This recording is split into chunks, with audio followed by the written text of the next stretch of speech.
హుబ్లీకి, కర్ణాటకకు నేను వాక్యం చెప్పడానికి పోవాలి. ఎవరి మీటింగో తెలుసా? లాస్ట్ ఇయర్ స్టీఫెన్ పాలయ్య గారు వాక్యం చెప్పడానికి పోయిండు. అదే మీటింగ్లో నేను వాక్యం చెప్పడానికి పోవాలి.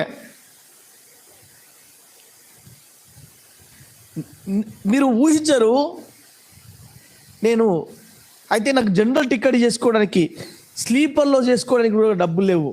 పాస్టర్ అమ్మ రింగ్ ఇస్తే దాన్ని కుదబెట్టి ఏసీలో బుక్ చేసుకొని నేను పోతే, నా పేదేమని బిడ్డారా, నేను ట్రైన్ దిగగానే ఒక 20 మంది నన్ను వెల్కమ్ చేయడానికి వచ్చారు.